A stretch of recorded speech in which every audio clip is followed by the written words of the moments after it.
Hello, c'est Goopix67. Alors aujourd'hui je vous présente ma vidéo critique, avis, analyse de SLG 99. Comme ça va spoiler, je conseille à ceux qui n'ont pas vu l'épisode de les découvrir en cliquant sur le château là. Je mettrai le lien. Dites bonjour à votre public. It's showtime. Je commence par l'identité de l'homme masqué. Alors en rappel, l'homme masqué se nomme Maxime Lasso en vrai. Et est joué par Stevie Lacotte. C'est un entrepreneur qui a hérité de la fortune de son père décédé et donc il est devenu milliardaire et a donc participé au financement de l'internement de Mathieu dans l'asile et c'est lui qui en est le directeur. Alors quand j'ai découvert que l'homme masqué était Stevie Lacotte, j'ai été heureuse parce que j'étais contente de savoir enfin qui était ce purée d'homme masqué. Ensuite j'ai été un petit peu déçue. Et finalement, après, je me suis raisonnée. Pourquoi j'ai été déçue? Parce que, vu toutes les théories qui tournaient sur internet, comme quoi les gens ils pensaient que ça serait Antoine Daniel, ou le prof, ou une ancienne personnalité de Mathieu, il y avait tellement de théories que j'espérais un peu secrètement en fait que ça serait un youtubeur. Alors Antoine, je savais que ça serait surréaliste. Après, je me suis dit, peut-être In the Panda, comme il avait participé à Super Crayon, peut-être qu'il a des liens avec Mathieu, donc ça aurait pu être In the Panda. J'espère que ça sera un youtubeur, parce que comme il y avait déjà Fugis Guru qui participait, je me suis dit pourquoi pas un autre. Finalement je vois Stevie, j'étais un peu déçue parce que c'était pas les personnes que j'attendais. Et après je me suis raisonnée en me disant bon bah déjà c'est logique parce que c'est un pote de Mathieu, tout à fait logique qu'il participe. En plus maintenant après on comprend pourquoi est-ce qu'il est allé jusqu'à Saint-Etienne, parce que tous les gens qui l'ont aidé, bah c'était des personnes qui étaient avec lui chez Kik Productions. Et donc j'ai vite compris pourquoi est-ce que c'était lui. Et en plus je me suis dit pourquoi pas que ça soit un mec totalement lambda, parce que pourquoi est-ce que ça serait un youtubeur qui voudrait se venger de Mathieu juste parce que il est plus populaire que lui. Voilà, là le fait que ça soit un mec totalement random qui veuille venger sa sœur, pourquoi pas. Après justement je reviens là-dessus sur le fait, donc la raison pour laquelle l'homme masqué veut tuer Mathieu. Je vous avoue que j'ai été vraiment déçue par la raison, parce que je trouvais ça beaucoup trop facile. L'homme masqué, ils veulent venger Mathieu juste parce que sa sœur s'est suicidée à cause de SLG. Je trouve ça un peu exagéré. Enfin, le fait que la fille, elle soit passée dans SLG et qu'elle se fasse humilier au lycée, ok, je veux bien accepter. Après que la fille, elle veuille mourir pour ça. Bon, tu peux dire, allez, on va accepter l'extrême. La raison est trop facile, je trouve, donc ça aurait été mieux que Mathieu trouve autre chose. Mais bon, après, c'est sûr, facilité scénaristique, voilà. Après, c'est quelque chose dont on est passé en coup de vent dessus, donc bon, j'accepte, ok. Après, l'homme masqué, j'aime bien son côté excentrique. Quand il fait l'annonce du live, quand il passe devant le rideau et qu'après le rideau s'ouvre et tout ça, qu'il fait sa petite danse, j'ai trouvé ça en fait marrant. Et c'est bien qu'il ait mis ce côté, qu'ils aient mis ce côté fun dans ce court-métrage qui après quand même passe vraiment du côté sombre. Et donc c'était plutôt marrant. Ce perso en fait je pense est aussi fou que Mathieu, parce que il peut être joyeux entre guillemets quand il fait sa danse, après il reprend son calme quand il parle avec Mathieu, et après il pète complètement un câble quand il veut le tuer. J'ai envie de dire que Mathieu à côté il est raisonné, tu vois. Donc bon, mais j'aime bien quand même le personnage de l'homme masqué. J'aimais bien finalement. Mais après ça me dérange pas qu'il se soit suicidé, parce que ça met un terme en fait au règne de l'homme masqué. Parce que je souhaitais pas le revoir dans la saison suivante quoi. Je suis à moitié contente qu'il se soit suicidé, mais en même temps j'aurais bien voulu voir ce qu'il aurait pu faire si Mathieu avait continué de vivre en suivant les théories dont je vais vous parler. J'aurais bien voulu voir comment il aurait réagi, voilà. Espèce de taré. La mort de Mathieu, et Mathieu en général dans l'épisode, parce que j'ai beaucoup de choses à dire là-dessus, du bon comme du mauvais. La mort de Mathieu, c'est l'élément phare de cet épisode, hein, voilà, c'est ce que tout le monde en fait supposait mais qu'on voulait pas accepter. C'était juste magnifique, très bien joué, très bien interprété, très réaliste. J'ai versé ma petite larme, j'ai pas pu m'en empêcher. C'était... voilà, j'ai pas de mots pour qualifier comme quoi c'était merveilleux, énormément triste. L'homme masqué se suicide, ça rajoute encore une couche. Puis là, le plan d'après, où on voit le gros plan sur le sang qui coule avec la musique de Lloyd Project en fond, ça m'a fait pleurer. À chaque fois que je vois ce passage, j'ai la gorge serrée tellement... Enfin, T'as tellement d'émotions qui t'envahissent, c'est incroyable. Donc je félicite toute l'équipe pour avoir réussi à faire un truc comme ça, quoi, qui te retourne les tripes. Par contre, je voudrais revenir un peu sur l'état de Mathieu avant de mourir. Là, c'est vraiment quelque chose qui m'a beaucoup troublée et qui m'a beaucoup énervée. Mathieu, le mec, quand même, il a un casque sur la tête, il est menotté, et le mec, tout ce qu'il demande, c'est... Vous allez me foutre la paix! J'ai du boulot, moi! Et Vous n'auriez pas une bière, ô ange gardien? le mec, il se demande pas où il est, il demande pas ce qu'on lui veut, voilà. Il est quand même en mode osef total. Ensuite, quelque chose d'autre où je voudrais revenir, c'est que, quand même, l'homme masqué, il lui pointe le flingue sur le front, et Mathieu ne crie pas, ne pleure pas, n'a aucune réaction, à part, je pourrais dire que c'est une blague. Écoutez, on peut tout arrêter. Vous êtes jeune, vous êtes riche. Je dirais que c'était une blague! Je trouve la réaction pas trop appropriée en fait aux circonstances. Bon, donc ça j'ai pas trop compris. Et aussi le fait que Mathieu, quand il veut se dégager, on remarque que ses pieds sont libres. Il a pas les pieds attachés.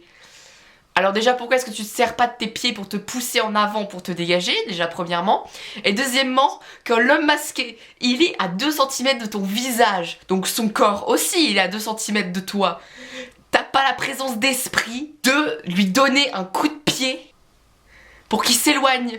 Enfin, j'ai pas bien compris ça. On me pose un flingue sur le front, déjà je suis en panique totale, je suis en train de pleurer comme une malade, et puis j'essaie de le repousser, enfin je sais pas, mais de lui donner un coup de boule, je sais pas, mais faire quelque chose quoi. Alors après je sais que tout est scénarisé, que ok c'était pas dans le scénario machin, je trouve que c'était un peu, que Mathieu s'est facilement laissé faire quand même, parce que je suis désolée, il a quand même le patron et le geek en lui. Bon, le hippie ne joue pas là-dedans, mais le geek, il est quand même, je pense, quand même complètement paniqué quand quelqu'un veut le tuer. Donc pourquoi est-ce que Mathieu ne le serait pas aussi?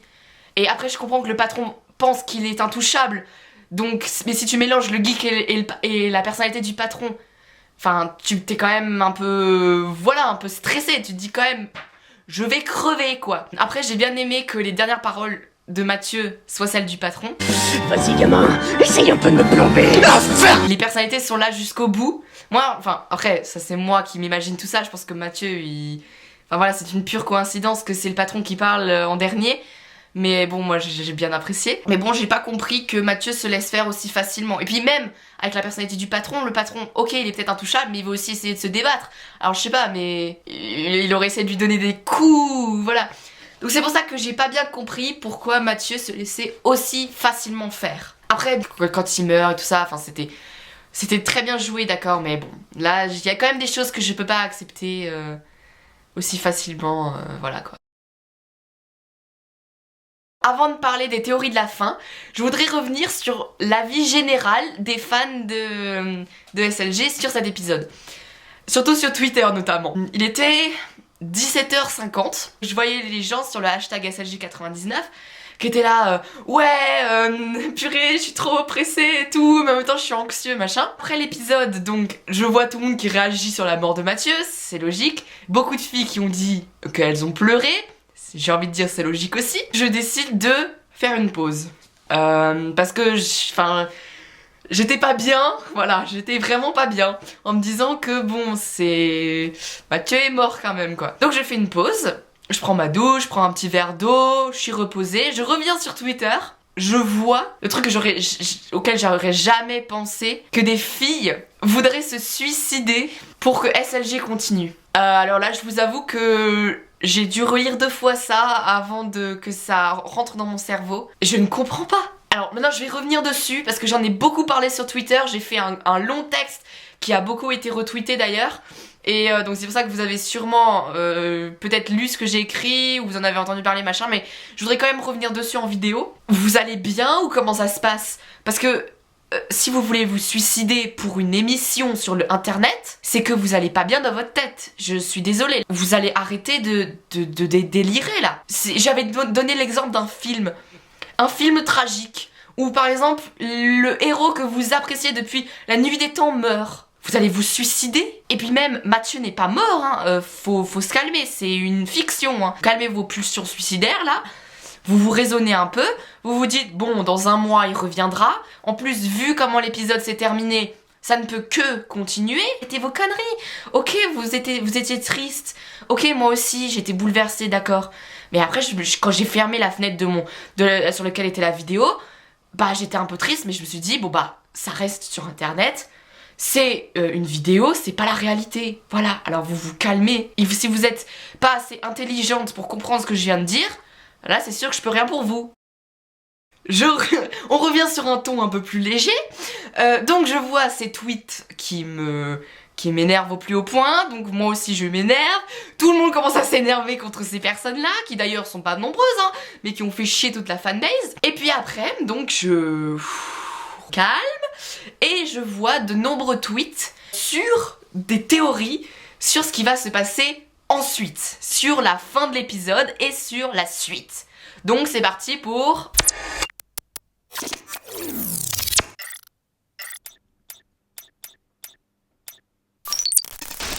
Alors les théories sur la fin, il y en a pas mal, mais j'en ai vu une qui revenait beaucoup et d'ailleurs c'est celle qui est la plus plausible et c'est d'ailleurs celle, je suis sûre, enfin quasiment sûre que c'est ça. Donc en fait, le mec au tatouage Illuminati a donné la machine à Dr Frédéric parce qu'en fait elle aurait déjà marché sur lui. Ou alors ils l'ont déjà testé sur lui et ça aurait marché. Donc il a donné cette machine à Dr Frédéric qui voulait soigner Mathieu. Donc ce casque permettrait de soigner Mathieu. Il le met sur la tête de Mathieu et en fait le but de ce casque serait de prendre les personnalités de Mathieu dans son crâne et de les mettre dans l'ordinateur. Comme ça Mathieu il serait de nouveau sain d'esprit et ses personnalités seraient bloquées dans un écran si vous voulez. Dr Frédéric installe ce casque sur Mathieu. Mais bah malheureusement, comme on le sait, il se fera tuer, et Mathieu également. Et donc d'où viendrait ce bordel ? Et ben en fait, ça serait Mathieu qui serait bloqué dans l'ordinateur. En fait, ça serait l'esprit de Mathieu qui, grâce au casque, se retrouverait dans l'ordi.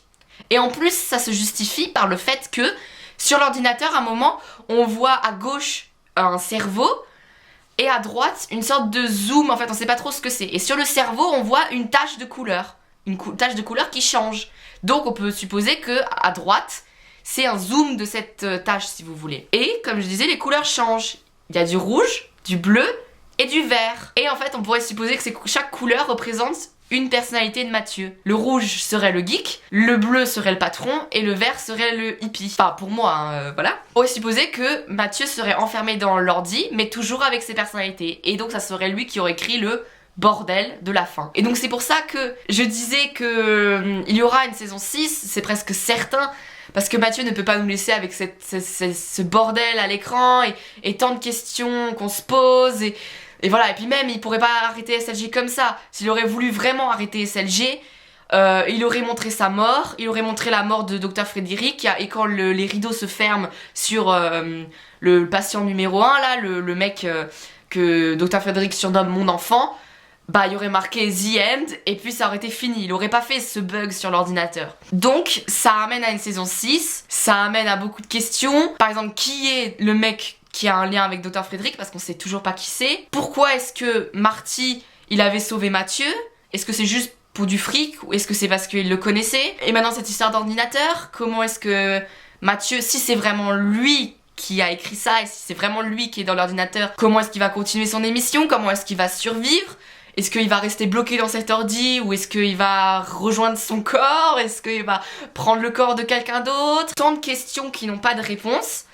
Et donc c'est pour ça que bah voilà, on va attendre la saison 6 et que c'est sûr qu'il y en aura une quoi. En attendant, on peut toujours regarder les anciens, hein, avoir un peu de nostalgie en disant « Oh, ils sont morts !» Mais tu sais très bien qu'ils reviendront en septembre, donc voilà quoi. Donc mon avis final sur SLG 99. Un très bel épisode pour terminer la saison 5. Même le plus bel épisode de SLG tout entier, si je puis dire ça. Pour moi c'est l'épisode le plus marquant, le plus émotif, le mieux réalisé, le mieux monté, le mieux mixé. Tout est magnifique malgré les petits couacs scénaristiques. J'ai trouvé ça juste fabuleux. L'histoire tient la route et la fin comme ça la fin qui nous laisse sur notre faim. Tout est grandiose. Vous pouvez pas faire mieux, je trouve. Franchement, je dis encore un énorme bravo à Mathieu, à toutes les personnes qui l'ont aidé et aux personnes qui ont joué parce qu'elles jouent toutes tellement bien et c'était grandiose. Voilà, toutes les personnes qui ont participé, c'était merci infiniment pour cet épisode quoi. J'espère que cette critique, analyse, avis vous aura plu. J'ai essayé de parler que des choses pour moi étaient vraiment importantes. J'ai pas parlé non plus de tout l'épisode parce que sinon je ferais que dire que c'est juste génial. C'est de synthétiser un peu tout ce que je pensais. Je ferai sûrement d'autres critiques sur, je sais pas, d'autres vidéos. Par exemple, le prochain épisode de SLG, je pense, quand la saison 6 commencera. C'est genre quasiment sûr que je ferai une vidéo dessus. Peut-être sur un épisode de What the Cut. Voilà, je sais pas, on verra. En tout cas, ça m'a bien plu de faire ça. Ma petite promo toujours à la fin. N'hésitez pas à me suivre sur Twitter, vous abonner sur ma chaîne YouTube. N'hésitez pas à aller sur mon SoundCloud. N'hésitez pas à me donner vos Skype pour que je discute avec vous. Sur Fanfiction. N'hésitez pas à mettre un pouce vert, laisser un commentaire, à partager la vidéo. N'hésitez pas à voir ma dernière vidéo parodie de la Reine des Neiges version SLG. Je me suis beaucoup amusée à la faire. Puis je vous remercie encore de tout votre soutien. Et puis ciao!